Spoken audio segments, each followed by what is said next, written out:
The western coast of Sodor is a densely populated part of the island. It's home to sunny beaches, a large fishing industry, some of the island's most important mining facilities, as well as major tourist attractions. But today, we'll be focusing on the railway line that connects all of these, the Arlesdale branch line, better known as the Little Western.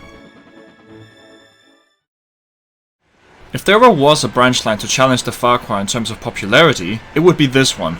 This branch is famous for its Great Western theme, inheriting only Great Western engines, Great Western coaches, as well as Great Western architecture. In essence, it is the Great Western Railway, something that the engines running the branch are very proud of. Speaking of which, let's meet the branch's roster.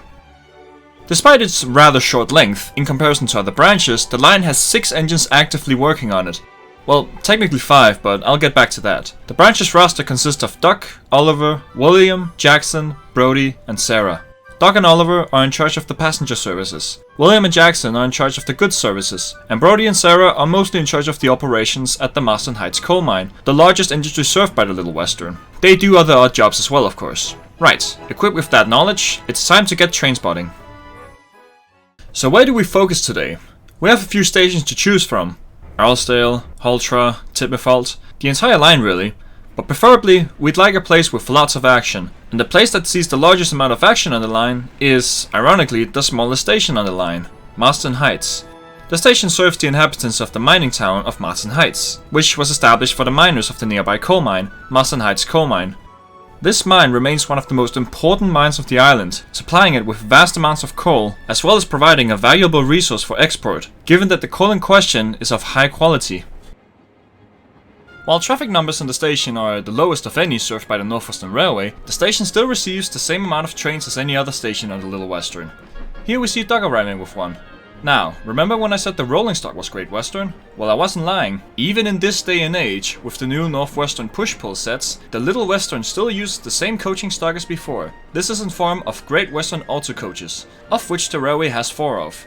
These 2 here are called Alice and Mirabelle. They are Doug's regular coaches.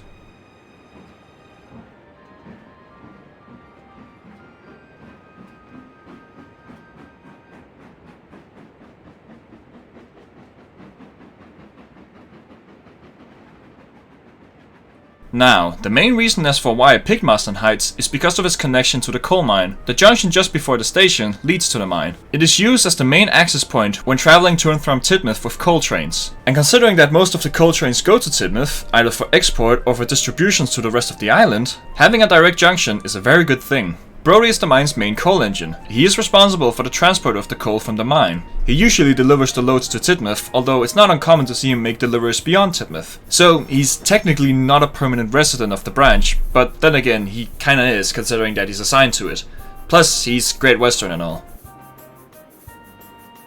Brody was, after Doug of course, the first engine of the branch's roster to arrive, arriving in 1935. He was mostly responsible for carrying out the construction, while Doug was still the station pilot at Titmouth. William and Sarah arrived the following year, just in time for the branch's opening in 1936. Goods trains are a common occurrence on the line, and it's the responsibility of the line's 2 largest engines, Jackson and William. Here we see them cross each other at Marston Heights, both pulling a line of goods trains, both pulling a line of goods. As I've mentioned before, Jackson arrived in 1946 as post-war necessity, given that the North Western needed as much motive power as possible and took on whatever was available. Here we see Doug returning from Titmouth, now making his way back along the line. Here we also see the auto coaches at work, allowing Doug to run in reverse, without danger. And just as Doug's leaving the station, we see Sarah pass with a coal train. Sarah works as the main shunter at Marston Heights. Usually she just stays there, but in this case there was time for a small extra coal train. This one is going to Titmouth. Running back down the line there is the latest addition to the branch's roster, Oliver. Like Doug, he also has his own rig of auto coaches. These are called Isabel and Dulcie. About Oliver, he, according to the railway series, escaped from the mainland after being set aside for scrap. So, did he also escape to Sodor here? Yes he did.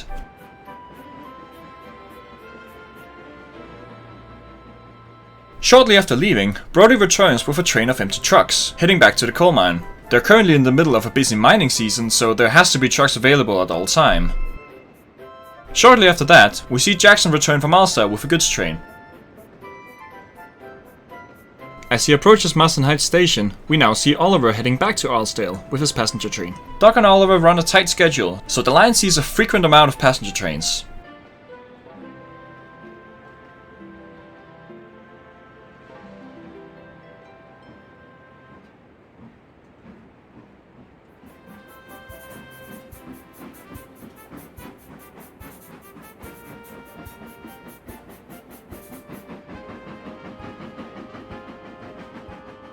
A little later in the day, we see Sarah return with some more empty trucks for the mine.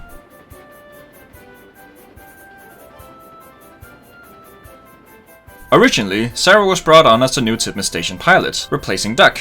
But when it was found out that she was unsuitable for the job, mostly owing to her not being powerful enough, she was allocated to Marston Heights instead. Here she was more suitable, and settled into work nicely. Oh, and a funny thing, the engine that became the new Titmus shunter after Sarah was likewise a Great Western engine, Bernard. And with him working at the tail end of the branch, he's technically the 7th member of the branch's roster. But he's never pulled a train on the branch, beyond Titmus at least, so it's up to you on whether or not he counts. Back at Marston Heights, William is seen with a goods train headed to Titmus Halt.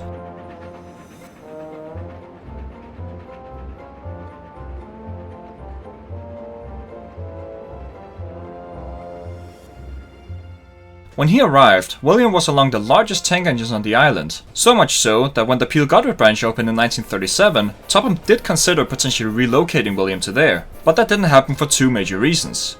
First, given that he was a Little Western's main goods engine, they wouldn't be able to cope with him gone. And second, it didn't seem right to remove a Great Western engine from a Great Western branch line and put him to work on another branch that wasn't Great Western. It didn't seem right, so William stayed behind, while Topham acquired other engines instead.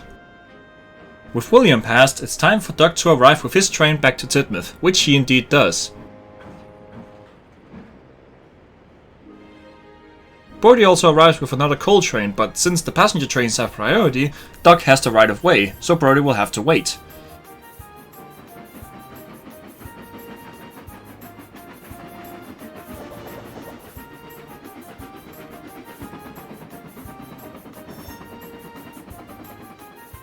After Doug has passed, Brody can get moving again. Right, I think I've done enough talking for now, so I'll stop talking and leave you to watch the branch in action. Thanks for watching this video, and I hope to see you again some other day.